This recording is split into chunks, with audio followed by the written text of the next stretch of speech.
Morning! It's a bit windy, so I hope you can hear me all right. We've got 110, well, there's meant to be 110 lambs in this field that we've got to get in, give them a dose, and move them to a bit of wheat that we're going to graze off. That's the plan. To be 100% honest with you, this bunch of lambs are absolutely killing me. I've been tripping over them all winter. They're just one bunch too many. We've got too much going on. We've got too many fences out. And they're just the straw that's breaking this camel's back right now. I'm into them for a bit of money. They're not worth it yet. So we just got to stick with it, farm them out. Hopefully they come right. This bit of wheat, I was going to graze it and then we weren't going to graze it. They wanted us off by the second week of January. So I was like, oh, it's not worth it. It's now the 4th of January and he said, look, we'll have it till the 20th. He'd like us to graze it. I'd like to work with them, get some out of our feet for another 2 weeks. So we're gonna do it, it's not far away. I've been and fenced it. If nothing else, it's gonna put a bit of polish on them before we have to sell them, to put it that way. And this lot need a lot of polishing. Woo boy.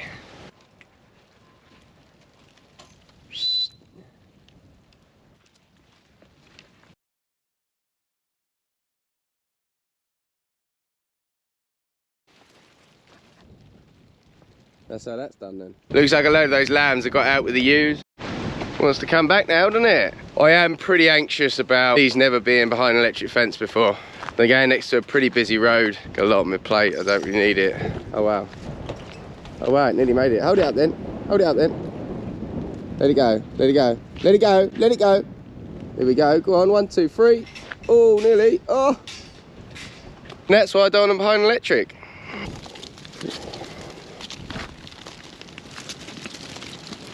I think we've only lost about 10, so from my standards that's not bad. You may notice that a few of them that have been sheared basically there.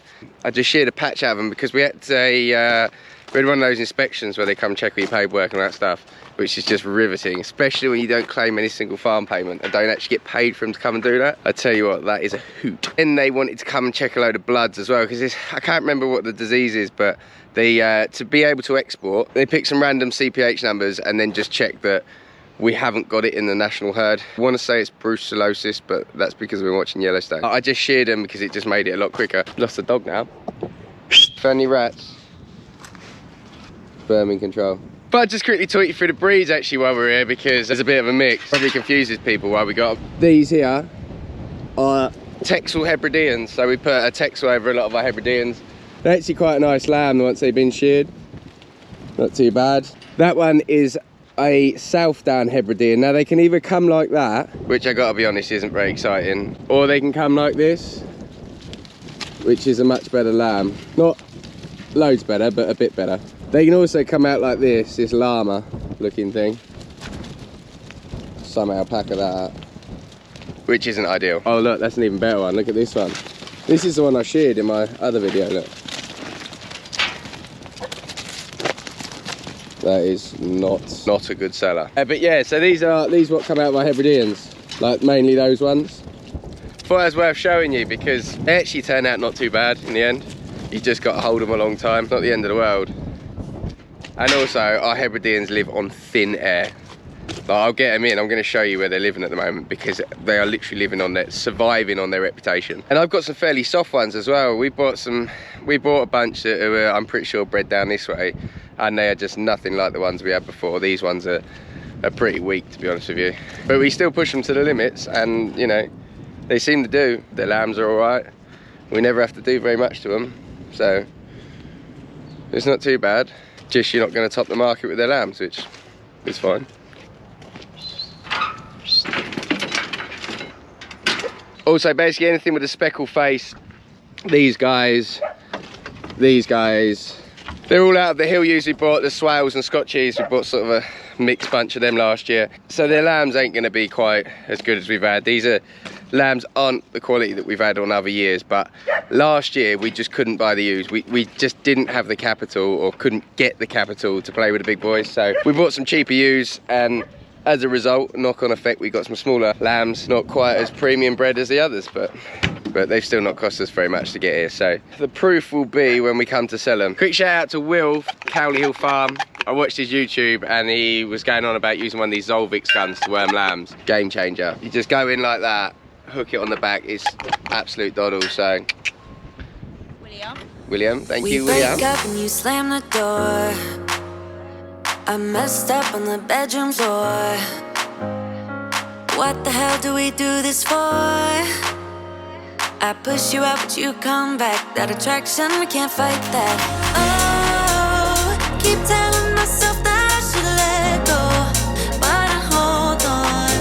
And oh, keep telling myself that I should move on, but I don't. 'Cause we got that mad love, we got that sad love, we got that fun love, we got that young love, yeah, that dumb love.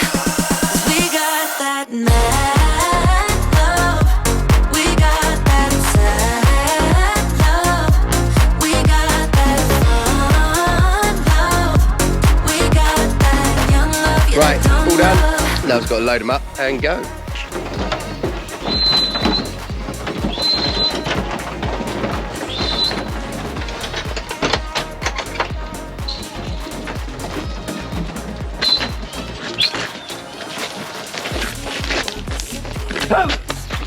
Hey, you're annoying, aren't you?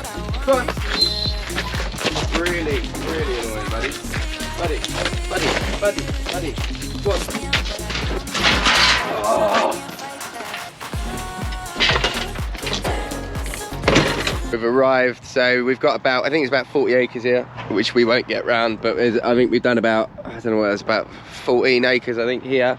One thing I am playing with fire a little bit is there's a rabbit fence around it here, and I haven't fenced in front of that, so hopefully they don't just jump that. I thought we'd try it. I was a bit pressed for time the other night when I was fencing this, so what can you do? Put this in for a minute. Get that straight on in a sec. I just need to find something for an earth. That'll do for now. Take them off. Cool. There we go. Oh, it's weird having two gates again.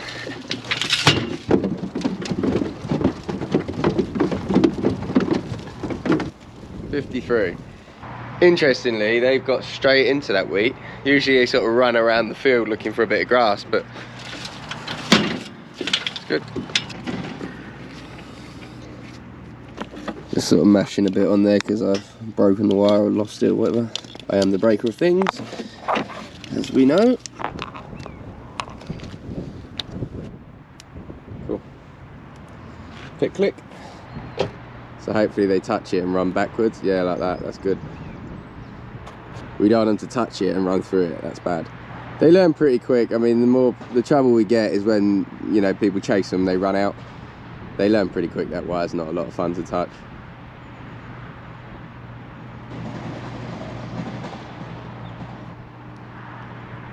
I heard that one from here. It doesn't do any long-term damage or hurt them in any way. It's just a pulse. So you see every time that clicks green, like that, every couple of seconds, it's just an electric pulse goes through it. If I touch it, it hurts, like I know about it, don't get me wrong, but it's like a, ooh, doesn't hurt them in any way. This is our sign. I'm just blocking out my number there because I don't want any weirdo sending me nudes. Thank you.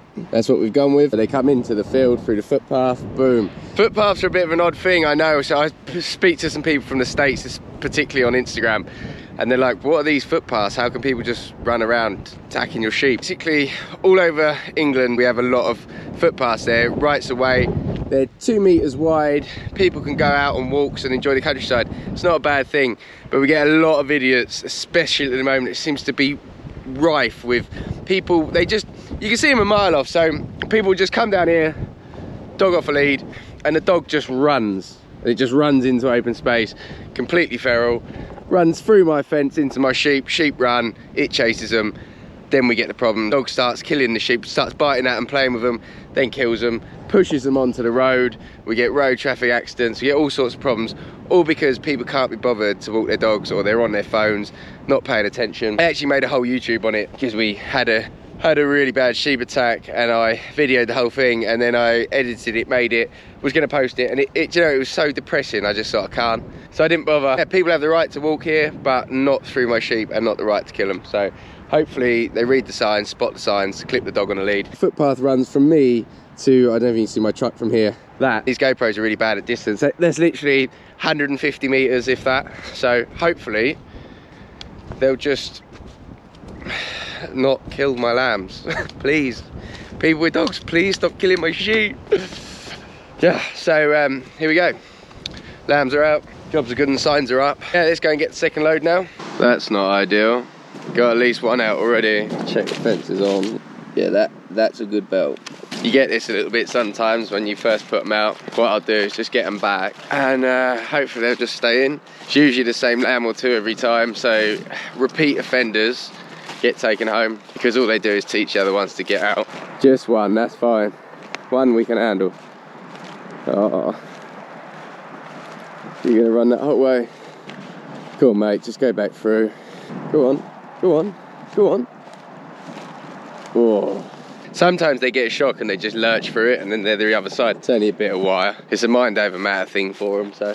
This is just wheat that's gonna get sprayed off and they're gonna put a spring crop in. We're just grazing it out a bit. A really good way to use land because I get to fatten my lambs on it, buys me a few weeks. It's all good all round, improves your soil, everything. If there are any arable farmers in Kent that want to integrate sheep into their rotations, into their systems, hit me up, drop me a message. I'd be very keen to have a conversation. Thank you very much for watching my YouTube. If you haven't already, please hit the subscribe button. It doesn't cost you a penny, but it means the world to me. I hope you enjoyed the video. If you did, give it a little thumbs up and I'll see you next time.